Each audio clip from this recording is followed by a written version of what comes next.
Êxodo capítulo 17, verso 1 nos diz: Depois toda a congregação dos filhos de Israel partiu do deserto de Sim pela sua jornada segundo o mandamento do Senhor, e acamparam em Refidim, mas não havia ali água para o povo beber.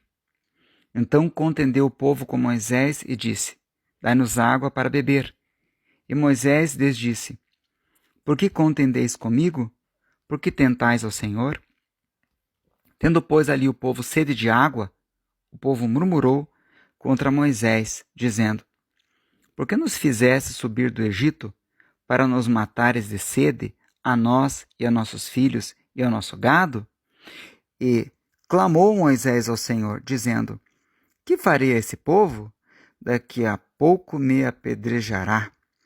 Então disse o Senhor a Moisés: Passa adiante do povo.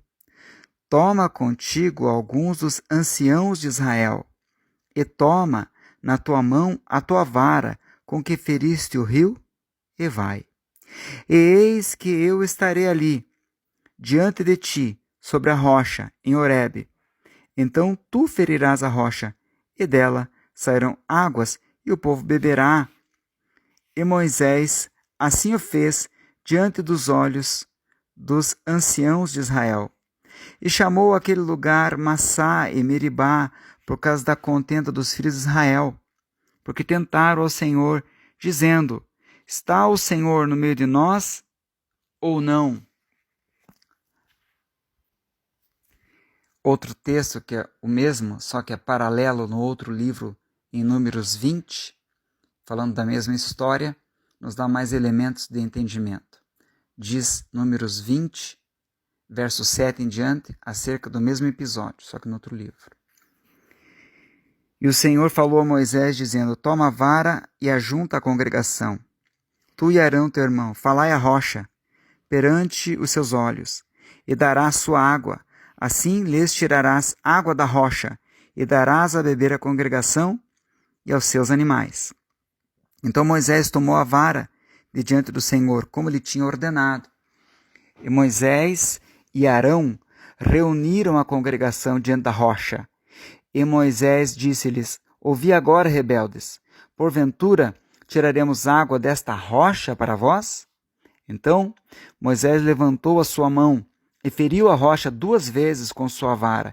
Então saiu muita água, e bebeu a congregação e os seus animais.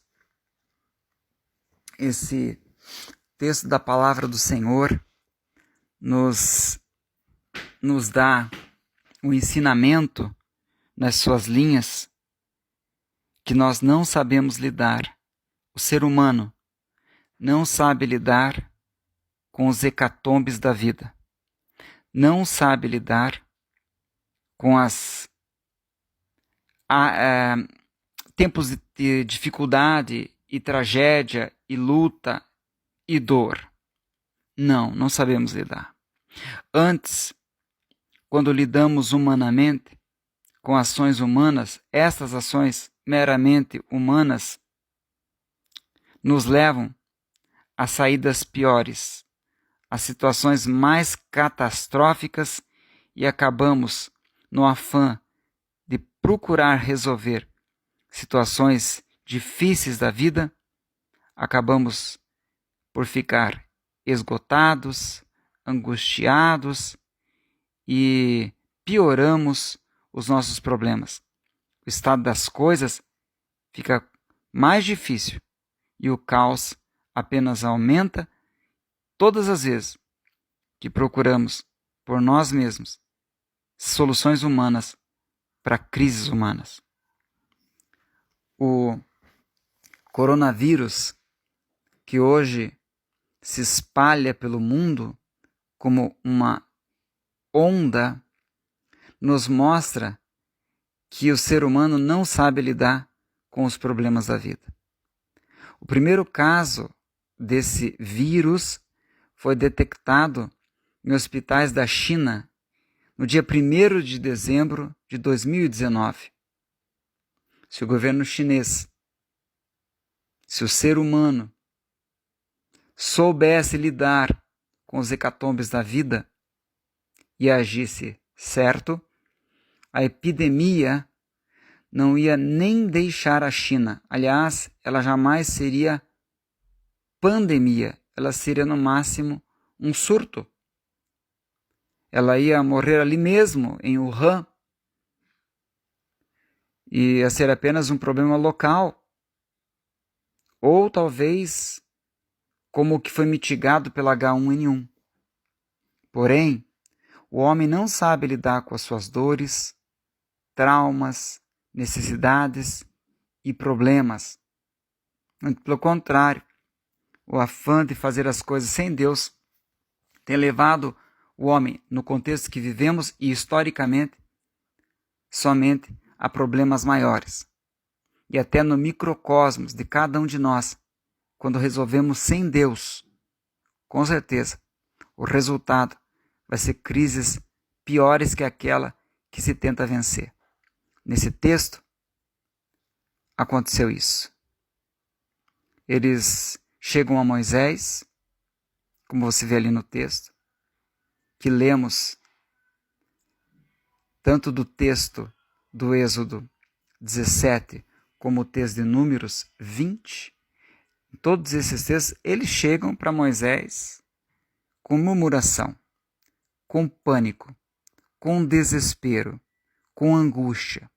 Desde quando desespero, pânico, angústia, rebelião, que foram os atos do povo de Israel, em Êxodo 17 e Números 20, vai redundar, vai resultar, vai produzir água, vai resultar na resolução dos problemas.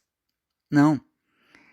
Vemos no texto que eles não sabem lidar com os problemas da vida, chegam ao pânico perante Moisés, desesperados, embotados em suas mentes, sem luz no fim do túnel, achando que o próximo passo era a morte. E o pior, se rebelando contra uma liderança que Deus tinha dado, duvidando dos líderes e de Deus, coisas que, aliás, andam juntas.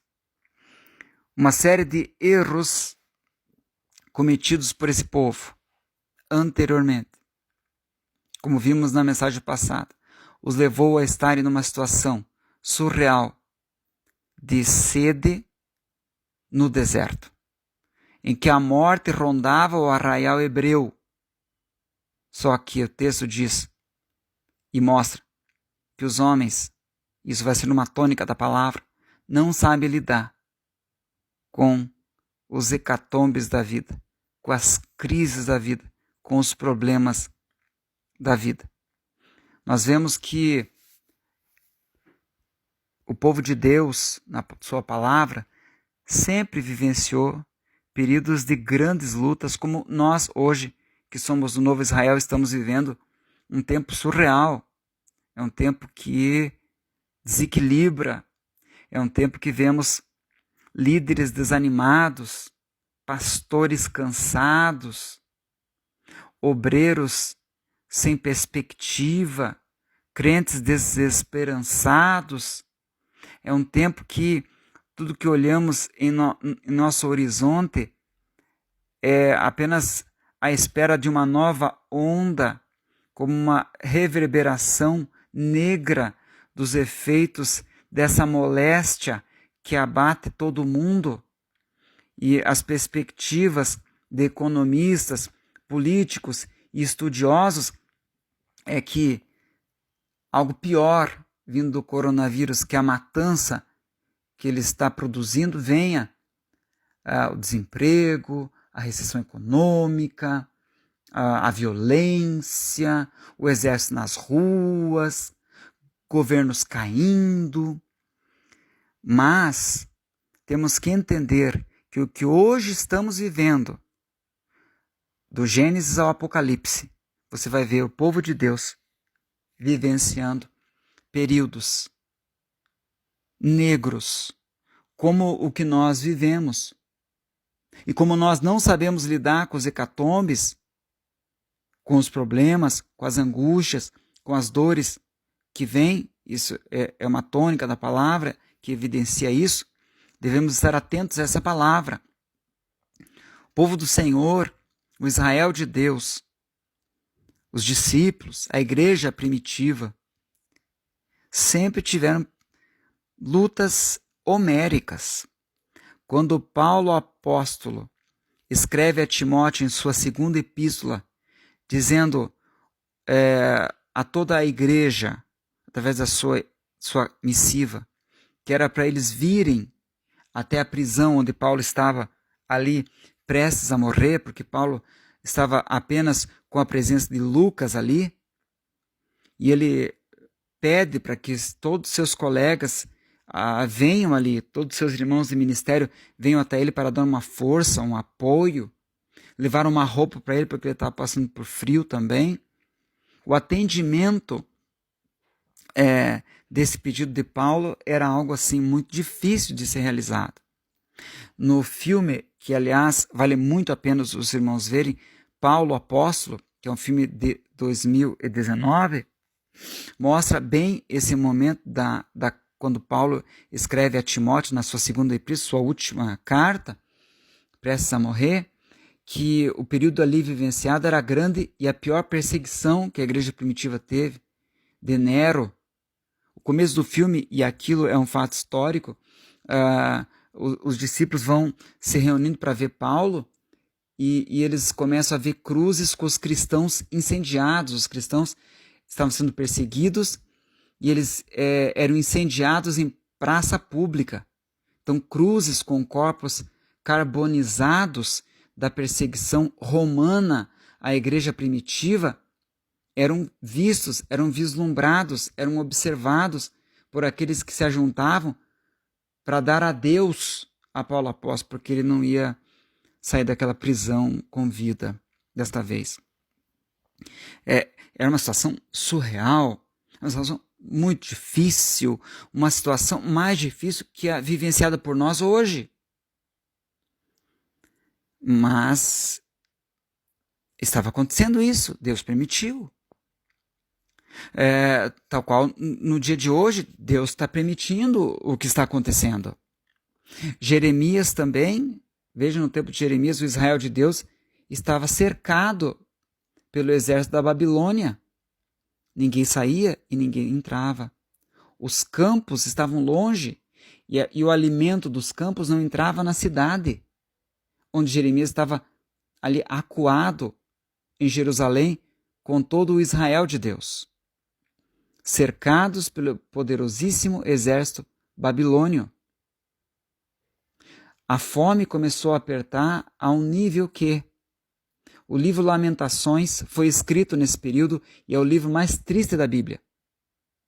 O próprio Jeremias disse, não sabendo lidar com a crise, que tinha perdido a esperança em Deus.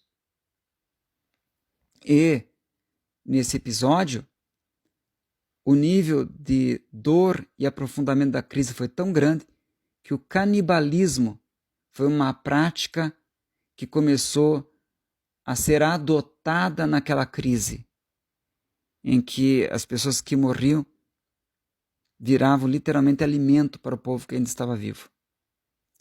Que situação muito para além daquela que nós estamos vivendo hoje.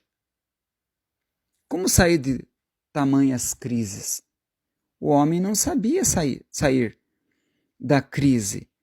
Nesse tempo de Jeremias, por exemplo, o rei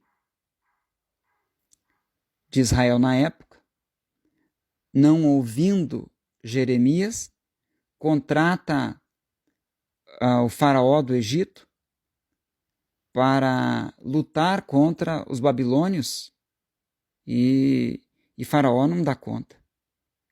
E por causa disso, a ruína do povo do Senhor ainda ficou maior, porque a Babilônia invadiu ali Jerusalém e matou os reis e levou todo o povo cativo. Novamente, uma prova de que o homem não sabe lidar, o ser humano não sabe lidar por si só com os problemas, com os hecatombes, com as necessidades e com as dificuldades da vida. Você que está aí, você sabe lidar com o coronavírus? Talvez você diga assim, eu sei, vou colocar a luva, a máscara, o álcool em gel. E você sabe lidar com os efeitos colaterais do coronavírus? Com a onda de desemprego que já está batendo a nossa porta, com a onda de violência prevista por muitos órgãos. Nos Estados Unidos, nas lojas mais ricas, quando começou a pandemia, foi colocado tapumes de madeira com vigilantes desde já de um mês atrás para tentar proteger, porque a onda que se espera nos próximos meses é a violência e as pessoas entrando em mercado, roubando alimento. Como lidar com tamanha situação? Nós não conseguimos lidar com as nossas dificuldades, não conseguimos lidar com essa crise mundial, não conseguimos lidar sem Deus com os nossos problemas mais comezinhos que vieram antes do coronavírus. Talvez você que esteja aqui me ouvindo, problemas familiares com teu filho, você falava A, teu filho entendia B, você fazia uma ação, tua esposa lia, ou teu esposo fazia uma leitura completamente equivocada, você com as melhores das intenções e parece que tudo que você fazia visto com maus olhos pelas pessoas, mesmo as coisas que você fazia com tão boa intenção, com tão bom coração. O que isso vem provar? Que não sabemos lidar com os problemas da vida. Que não temos nós condições humanas de sair dos nossos problemas. Então, o que devemos fazer? Quais lições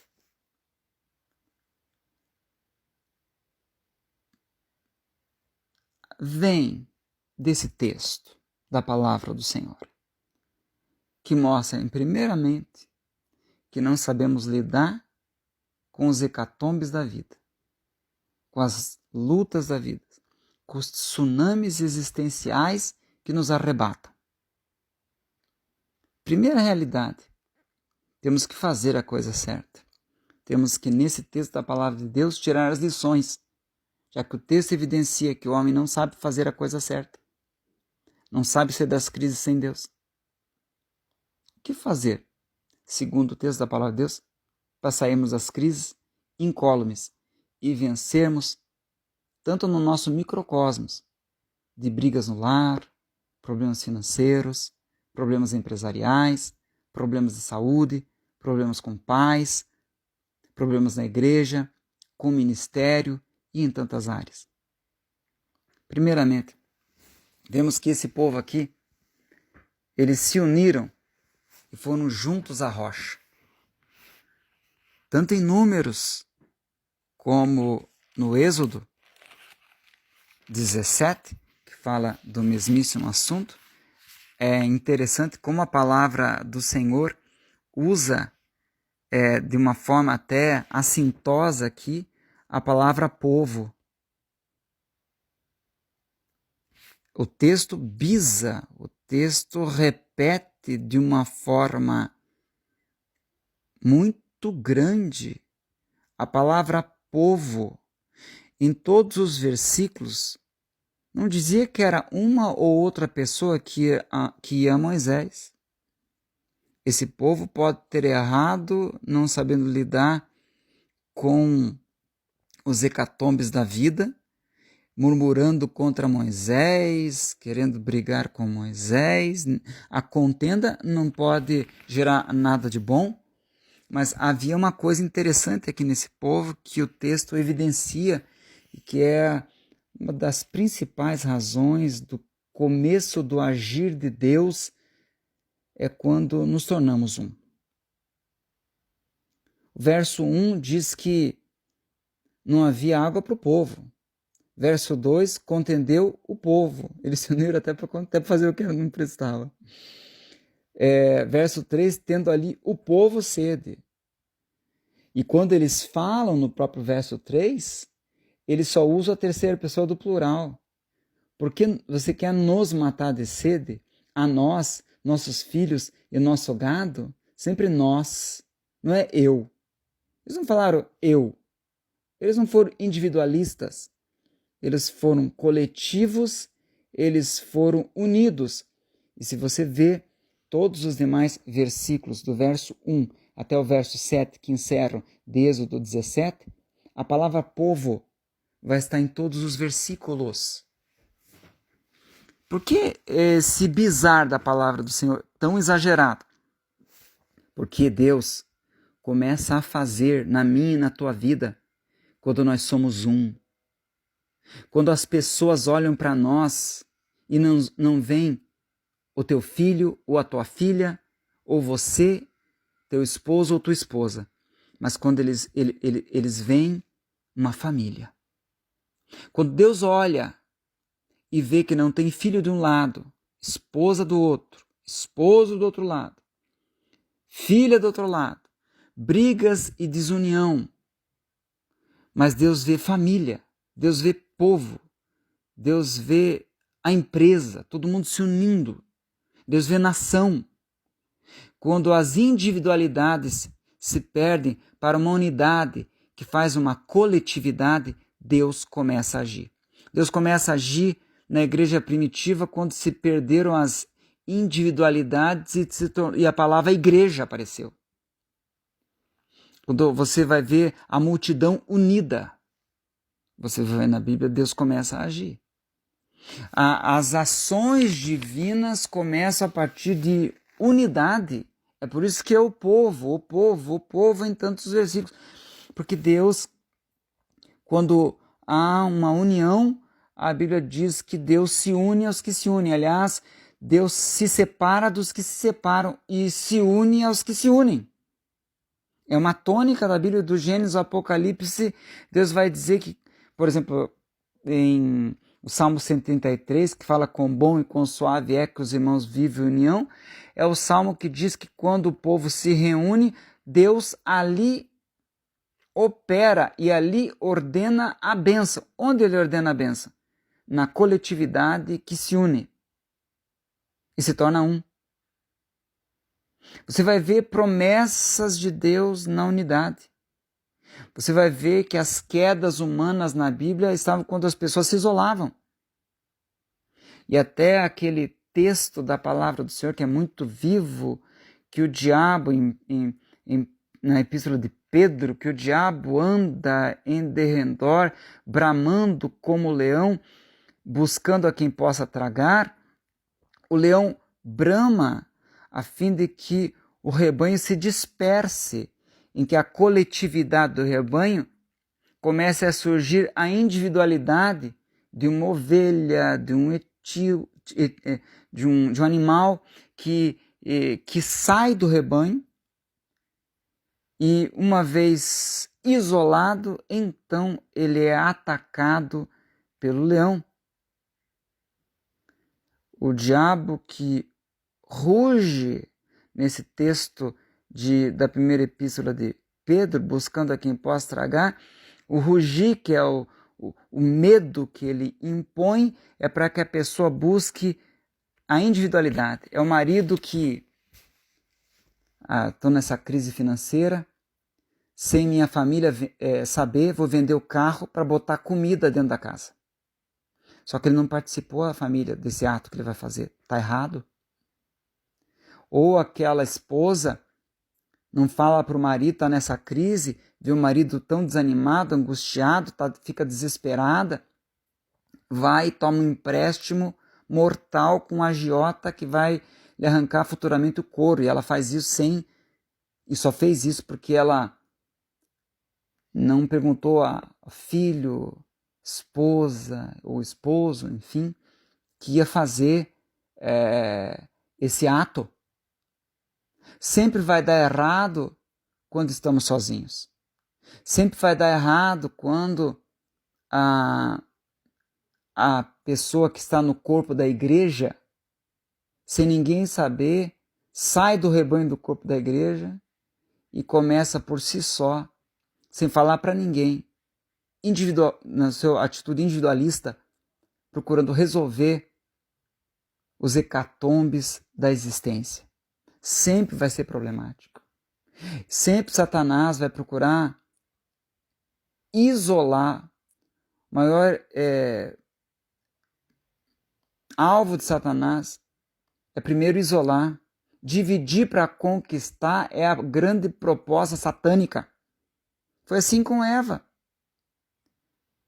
Nossos pais caíram por causa do isolacionismo. Estavam isolados.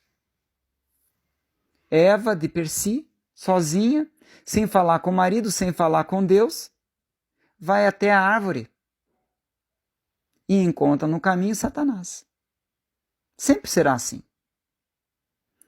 Caímos como humanidade lá no Éden, no isolamento, igreja.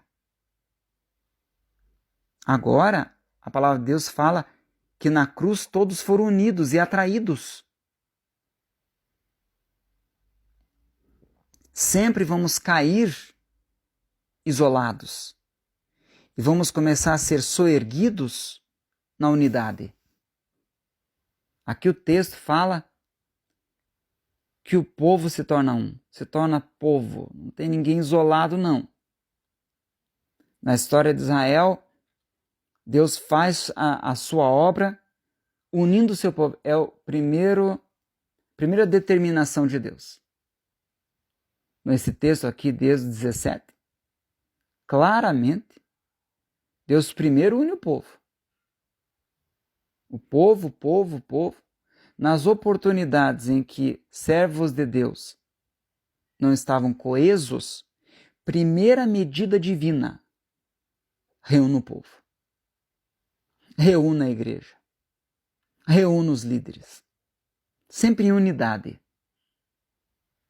Inclusive, se você tiver a curiosidade, é muito interessante, Êxodo 17, do verso 8 em diante, que fala de um outro evento acontecido logo em seguida a esse da falta d'água, em que Amaleque peleja contra Israel em Refidim.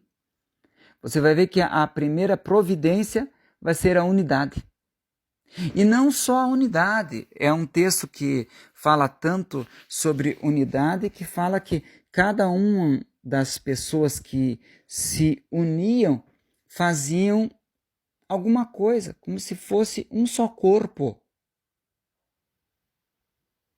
Verso 12, por exemplo, de Êxodo 17, diz que, aliás, a partir do verso 11, que acontecia que quando Moisés levantava a sua mão, Israel prevalecia. Mas quando ele abaixava a mão no seu ato intercessório, Amaleque, o inimigo, prevalecia. E olha o verso 12.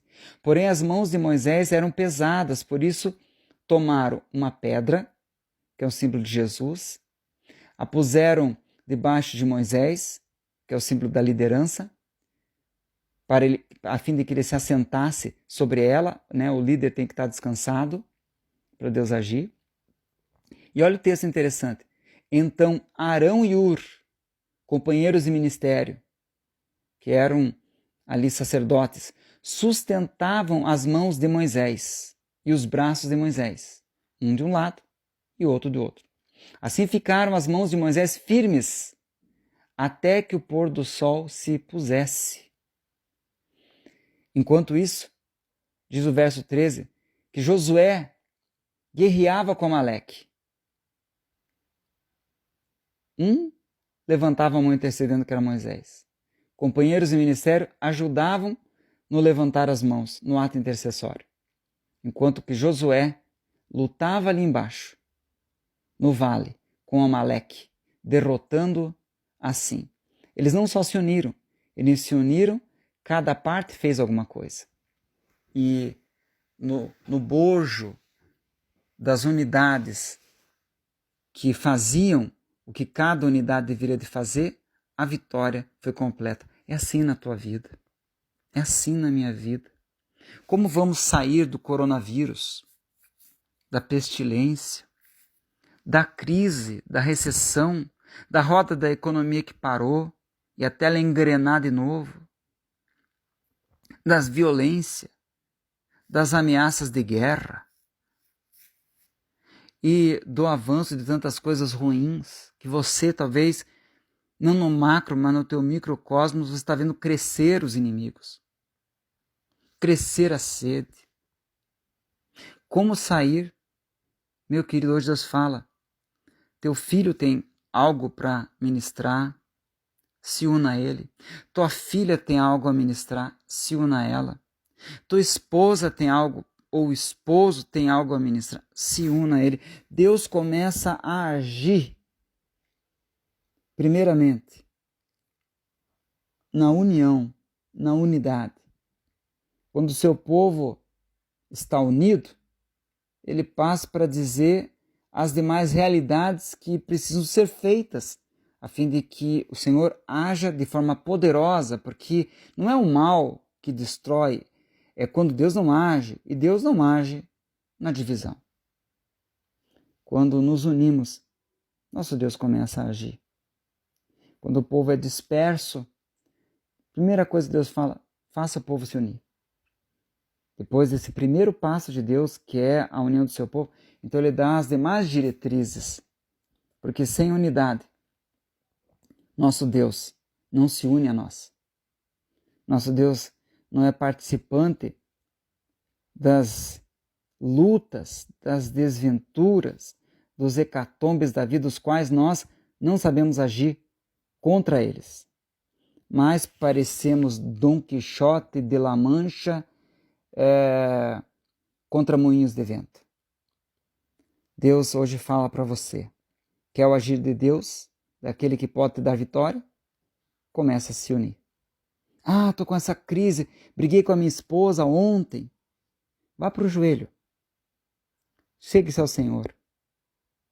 Ele te dará graça. Chegue-se aos seus. Se una. Mesmo com os que você feriu, tendo orado antes. Peça perdão. Faça uma roda de oração com as mãos dadas e ore. Isso é unidade em Deus. Isso é a unidade do Senhor. E a partir da unidade com Deus, as vitórias começarão a acontecer. Deus começa a agir pela unidade. Outro ato correto pelo qual Deus opera, e aqui poderia bastar a unidade do povo. Poderia o texto dizer, o povo se uniu e Deus fez a água da rocha sair. Mas nós não vemos isso. Irmãos, a bênção, por que as pessoas ficam tão frustradas? Poxa, mas eu orei, eu fiz campanha, eu jejuei e estou na mesma situação, estou patinando. Irmãos, no reino de Deus, a bênção é como um bolo. Um bolo, se deixar um monte de trigo na mesa, o trigo não vai se transformar num bolo, meu irmão. O bolo da bênção, a oração é como o trigo, faltam os demais elementos. Talvez você tenha trazido, vamos aqui apenas para melhor entendimento, para sermos didáticos, né? Você trouxe a farinha da oração. Você tem que trazer os ovos do jejum, o leite da perseverança. A água que vai no bolo poderia ser simbolizado por uma ação de unidade das demais partes. Talvez no bolo da bênção falta uma pitada de sal, de bom ânimo, uma pitada de açúcar, da união, da resignação, de não achar que está sempre certo, de se humilhar mesmo estando certo. Saiba que sempre será o bolo da bênção. Sempre pensa na bênção como um bolo. Muitas coisas precisam ser trazidas. Nunca Deus pediu uma coisa só. Normalmente o ser humano falta muitas coisas. E por isso que Deus pede tudo o que precisa para a receita da vitória. No texto, a unidade não bastou. Porque no texto vai apontar, de Êxodo 17, que eles vão se chegar à liderança. O texto fala que O povo se chegou ao líder Moisés. O texto é muito óbvio nisso. Contendeu o povo com Moisés. Eles contenderam, isso não é certo. Mas eles vieram a Moisés. Eles chegaram, dá-nos água para beber, Moisés. Chegaram a Moisés. Novamente, a palavra Moisés também, irmãos, é dita em todos os versículos. E Moisés, e Moisés, e Moisés, e Moisés, e Moisés. Assim como diz, e o povo, e o povo, e o povo. E o povo chegou, e o povo falou, e o povo, e o povo, e o povo no texto. O texto vai falar de Moisés, verso 2. Contendeu o povo com Moisés. Dá-nos água para beber. E Moisés disse. E murmurou contra Moisés. E Moisés falou ao Senhor. E Moisés disse ao Senhor. Nossa, o texto todo vai falar do povo, que é a unidade, e vai falar da liderança. Moisés. E aqui vem a grande pergunta. Como você está lidando com a tua liderança? O teu líder espiritual. Como você está lidando? Como é que está tendo teu relacionamento distante? Está gerando dor de cabeça para o teu líder? A liderança espiritual que Deus te deu? A Bíblia diz, eu, o Senhor, não é você que vai escolher. Eu, o Senhor, darei a vós, pastores, segundo o meu coração, que vos apacentem com temor e com sabedoria. A Bíblia diz que a sabedoria que do alto vem é primeiramente pura, moderada, tratável, cheia de misericórdia e de bons frutos, sem parcialidade, sem hipocrisia. Então uma liderança tem que ter esses atributos. E você vai saber que a liderança que Deus deu para você, se houver nela sabedoria. Sabedoria é controle. Sabedoria não é o exasperar-se. A sabedoria que do alto vem não é ter um cabeção, saber todos os livros.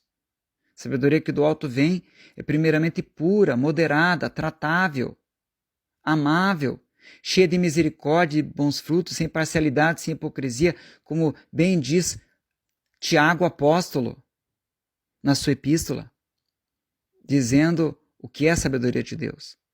E o texto da palavra fala que o Senhor daria pastores que iriam nos apacentar com sabedoria. Como que está você diante da tua liderança? Tens recebido uma liderança cheia de sabedoria? Tratável, amável? Tens tu tido paz com essa liderança? Você tem se achegado à tua liderança antes de agir? Você se uniu como família. Ok. Então agora está na hora você se achegar à tua liderança, porque é o que o texto aqui está dizendo, que é o que Deus pede de todos nós. Através da liderança veio a palavra de Deus. Não se isole da liderança. Como que Deus vai falar a você sem liderança? Se os textos da palavra de Deus, aliás, não só este. Todos os textos da palavra do Senhor, para além deste, vão mostrar que depois da unidade vem liderança. A igreja primitiva se une num derramar do Espírito Santo de Deus em Atos capítulo 2. E depois o texto vai dizer que a figura de Pedro, João, vão aparecer como líderes. Depois a unidade na Bíblia vai aparecer liderança. Sempre é uma tônica, é algo que se repete em todos os livros e em todas as vitórias do povo de Israel. E quantos problemas quando a liderança era deixada de lado, ou agredida, ou desconsiderada diante da palavra do Senhor. Logo depois, nesse bolo da bênção que destacamos aqui, depois da liderança, vem a orientação de Deus.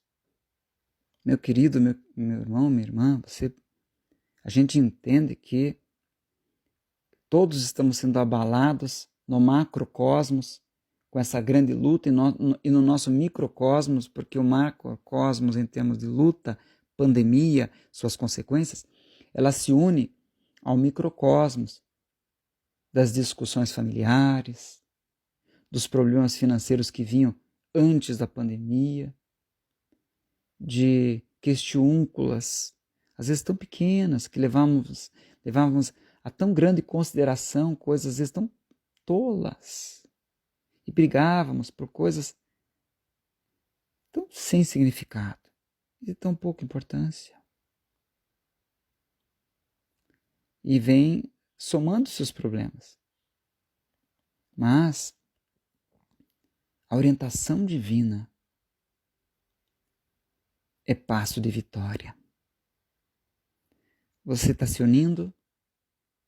Esse é o primeiro passo.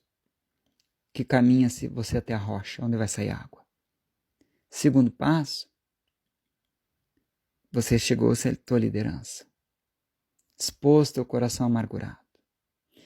Pediu oração. Se uniu ao povo, pediu oração à liderança. Daí vai vir o quê? Orientação de Deus. A orientação de Deus veio através do líder Moisés.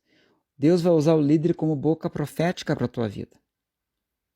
Se você se unir, se você se achegar à tua liderança, você está caminhando à rocha, de onde vai sair a água, que vai mitigar e matar a sede em todas as áreas da tua vida.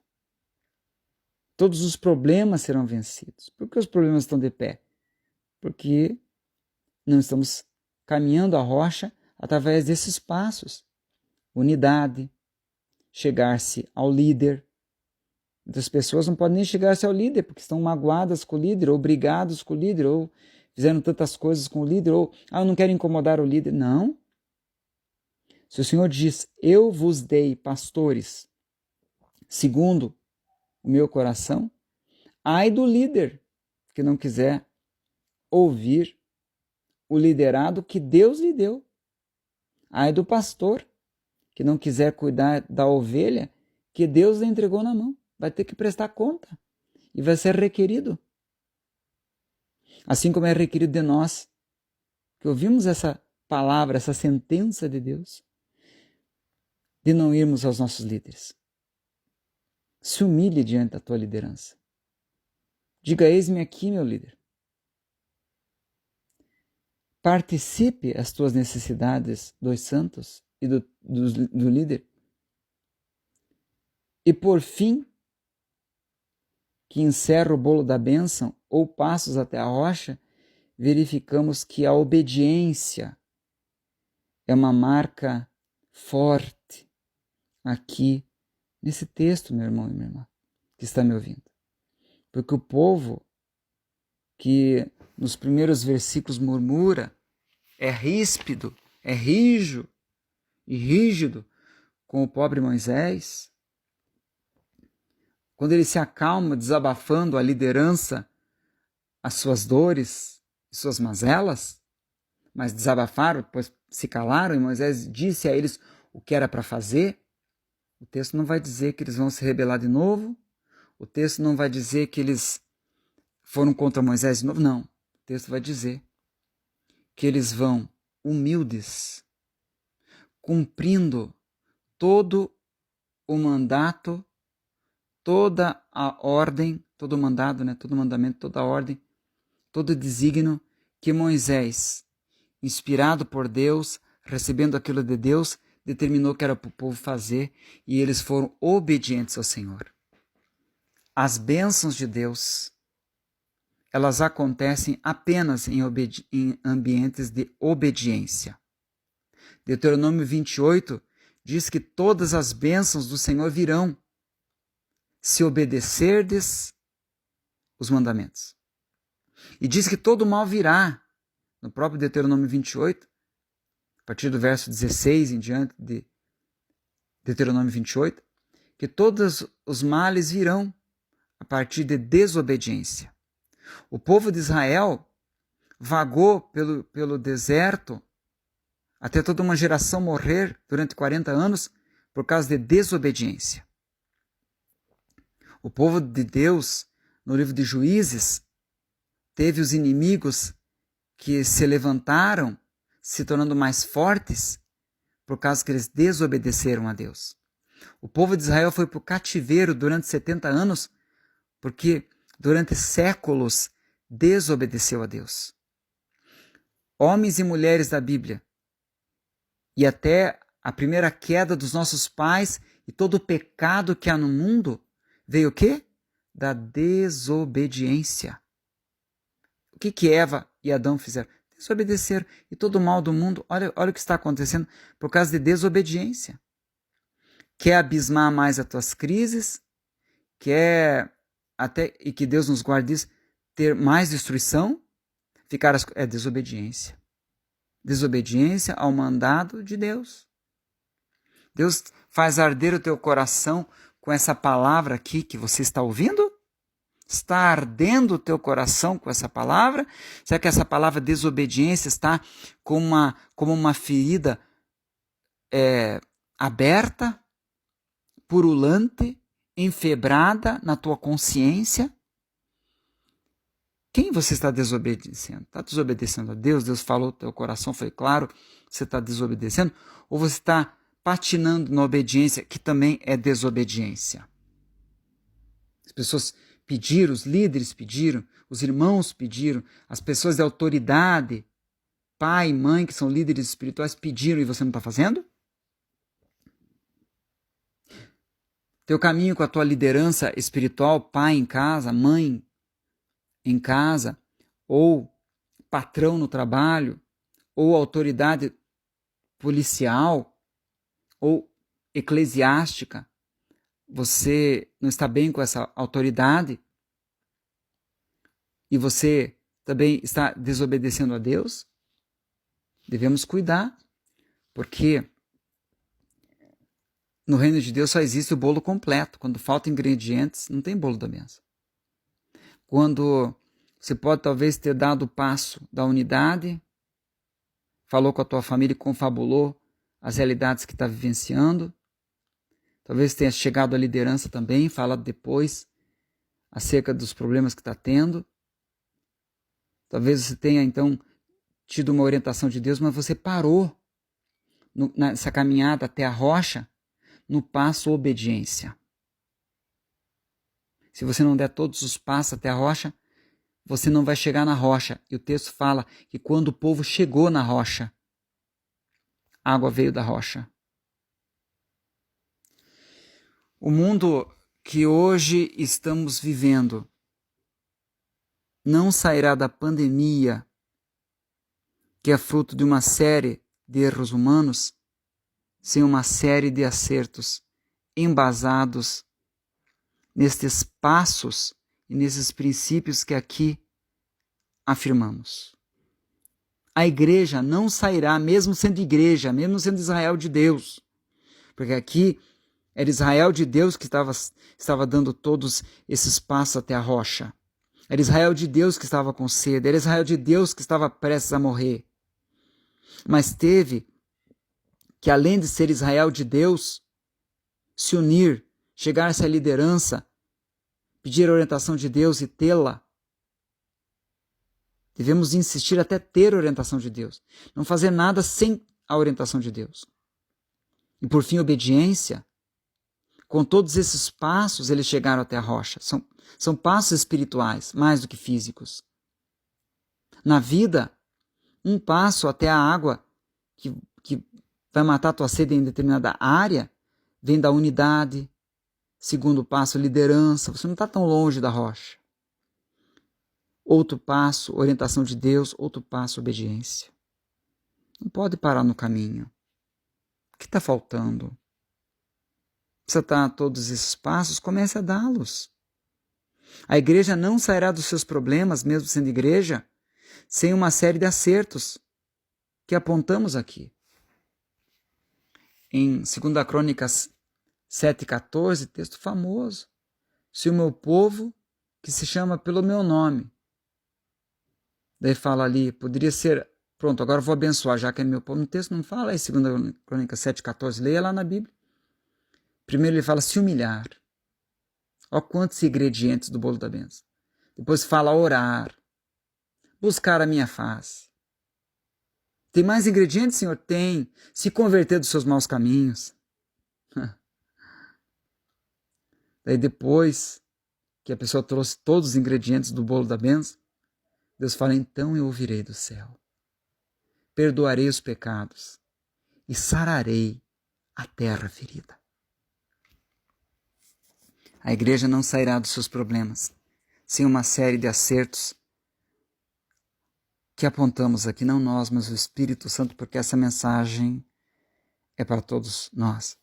Você que está me ouvindo, não sairá dos teus problemas, não terá nenhum problema resolvido sem unidade, chegar-se à tua liderança, receber orientação de Deus, em que a boca profética do teu líder encontrará um coração animoso e obediente. Teu coração vai se aquecer, você vai saber que é de Deus aquela orientação. E por fim, a obediência. Por mais amargo que seja o remédio apresentado e a exigência de Deus.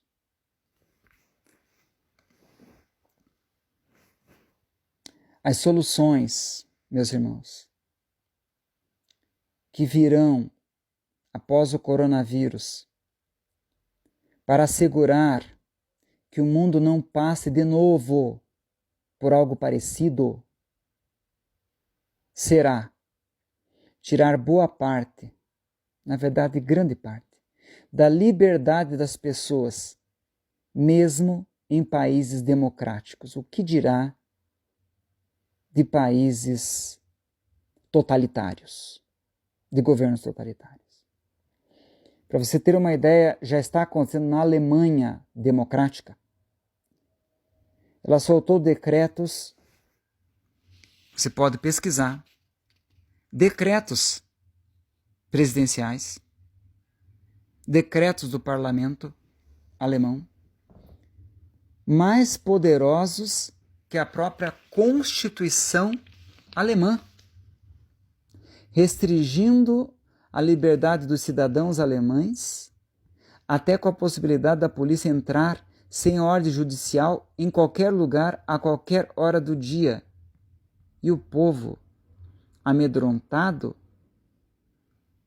está achando corretíssimo aquilo, porque o homem não sabe lidar com os problemas, com os hecatombes da vida. O mundo está com medo. Tantos prestes a abrir mão dos modelos democráticos por uma falsa segurança. Aí vem a segunda ação, medidas desesperadas, policiamento das pessoas. Haverão agora nos aeroportos de todos os países câmeras só para medir a temperatura das pessoas, para ver se elas estão com algum vírus que dê febre. Olha que neura. Celulares, todos com rastreadores. Já aquela universidade americana, MIT, está fazendo, já produzindo lá nos Estados Unidos,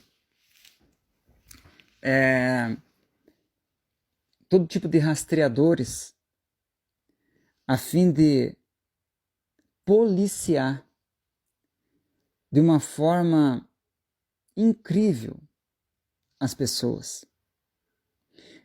Toda tecnologia e ciência sendo invocada por medidas desesperadas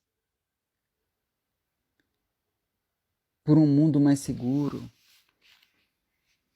o que apenas vem provar que o ser humano não sabe lidar com os hecatombes da vida.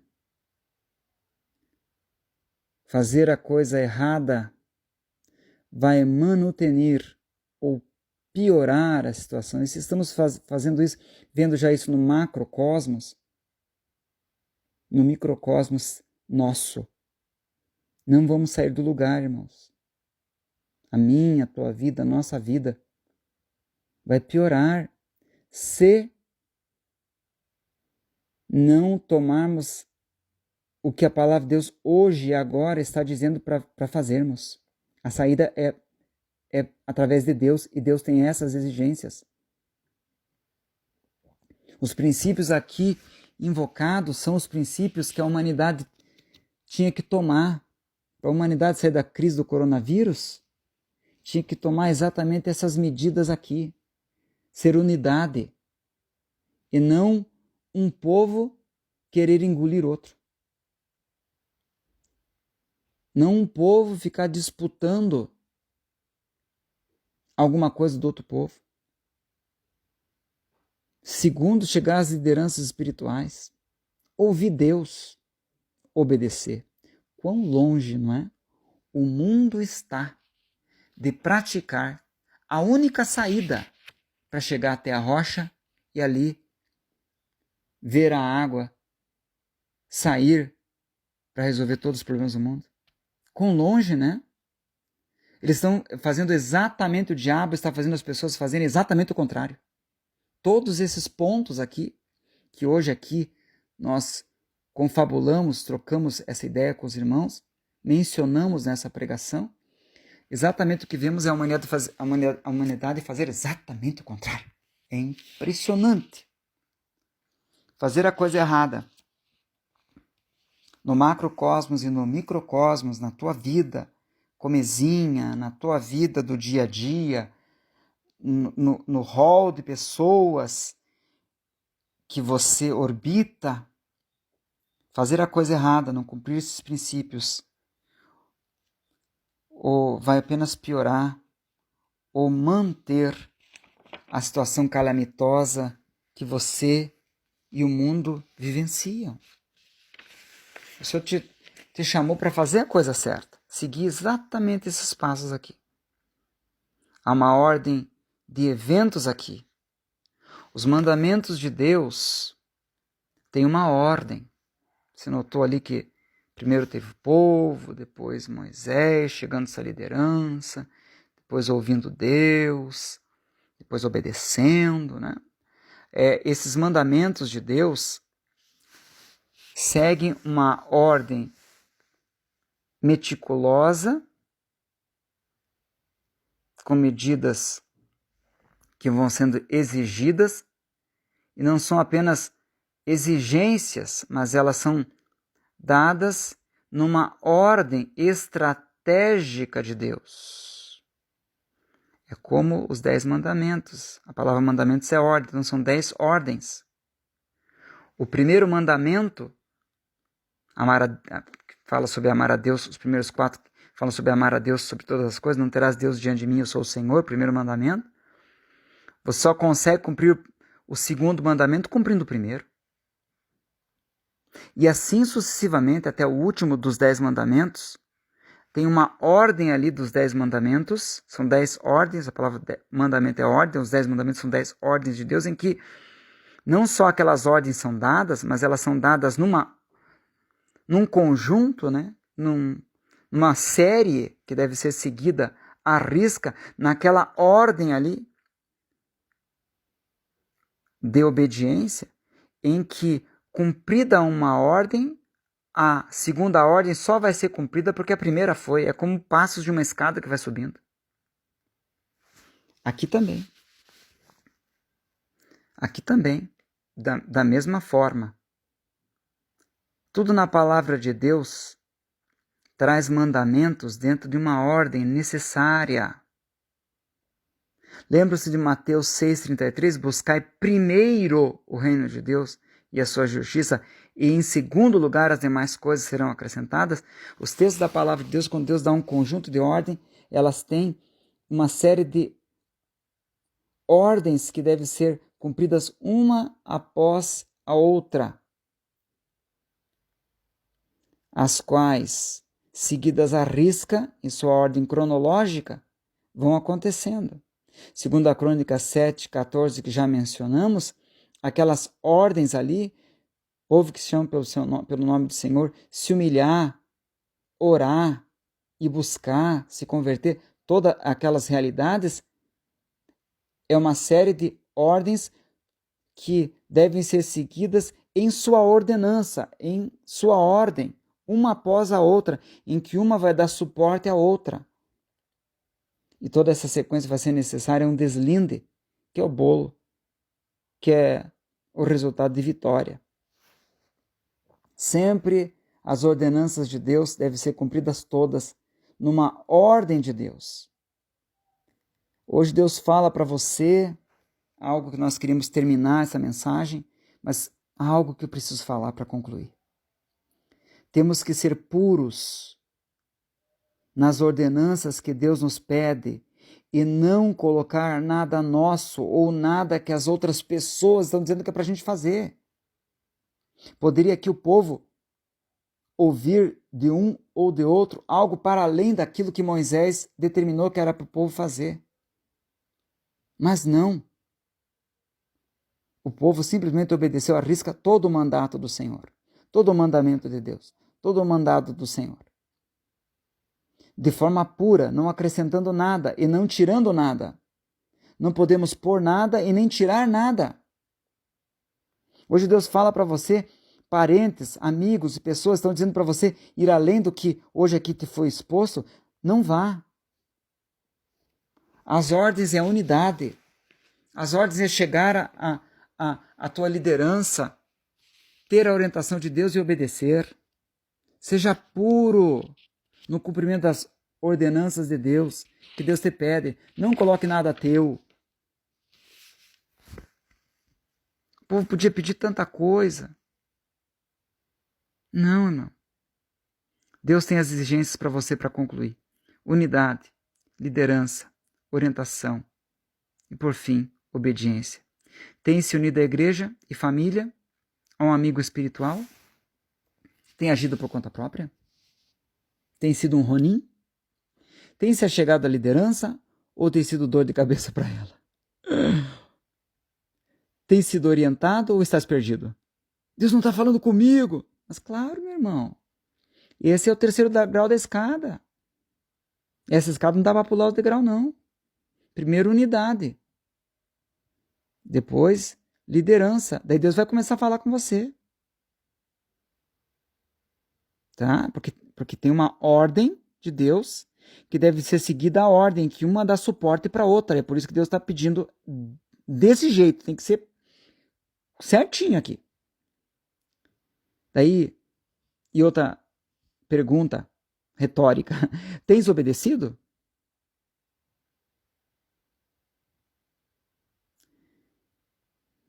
Tem ido até o fim quanto à série de exigências que Deus tem te dito que é para você realizar?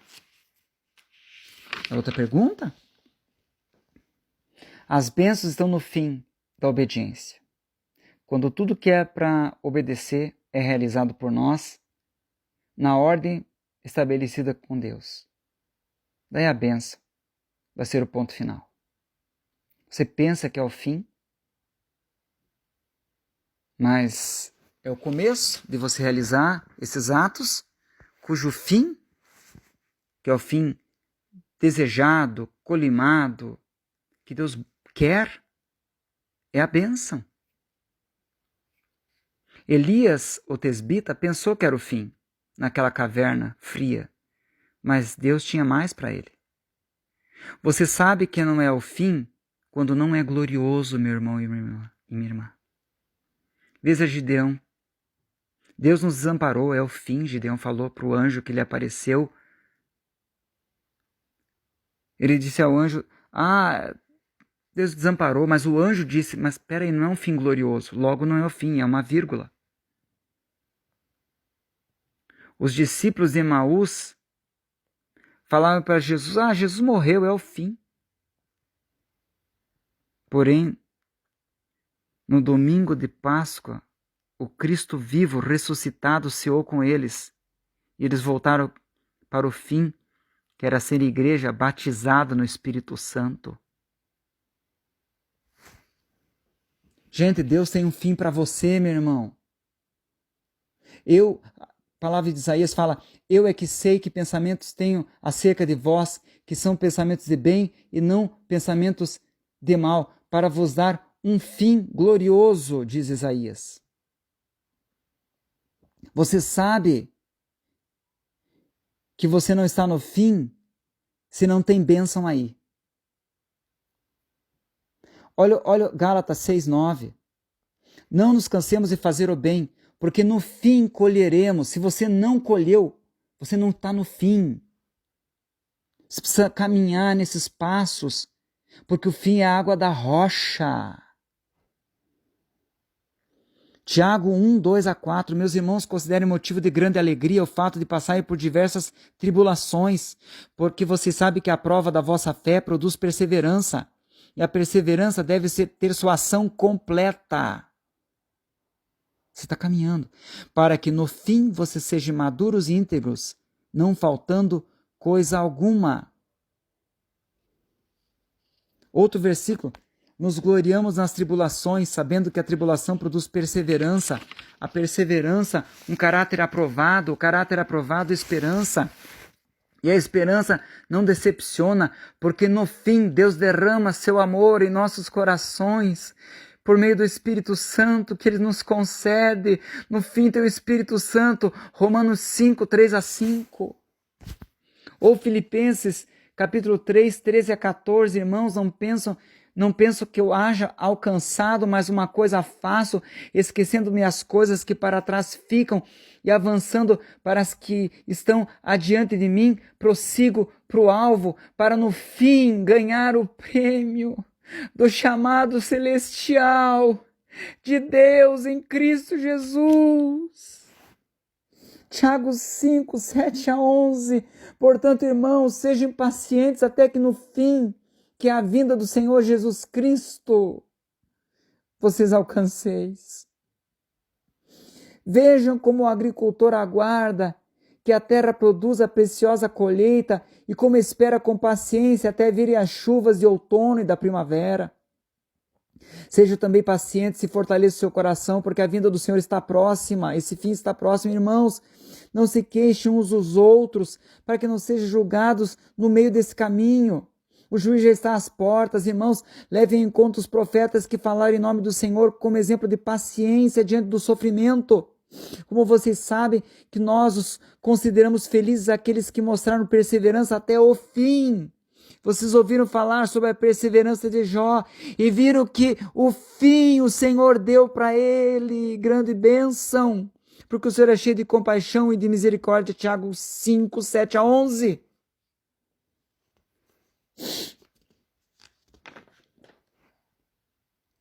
Deus tem para você esse fim. Fim é água da rocha. Fim é vitória. Fim é saúde. Fim é prosperidade.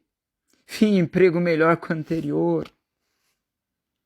Fim é vitória. Que Deus te abençoe, te console, te fortaleça. Tem um texto interessante de Fernando Sabino, né, que fala que se não deu certo ainda, é porque não é o fim. Porque no fim, para quem está com Deus, tudo dá certo. Ou como aquela escola dominical em que uma servinha de Deus, 5 anos, na classezinha das crianças da escola dominical, da EBD Assembleiana, ela convidou uma amiguinha que não conhecia nada de Bíblia, estava ali na classe da escola dominical, e a professora começou a falar sobre Abraão, quando ele ia sacrificar o próprio filho em holocausto. E na parte que a professora fala e lê, né, que Abraão levantou o cutelo, aquela faca, para enfiar no seu filho Isaque, aquela menininha que tinha sido convidada pela já evangélica menina, ela falou: ai, por favor, não me fale dessa história horrível de um pai que mata o filho. Mas aí a evangélica que tinha convidado aquela menina, ela falou: não, Mariazinha, não se preocupe, porque esta é mais uma daquelas histórias de Deus. E nas histórias de Deus, no fim, tudo dá certo. Você é a história de Deus. Vai dar certo. Siga esses passos. Que Deus te abençoe. Beijo no coração do teu irmão, tá? Deus seja contigo.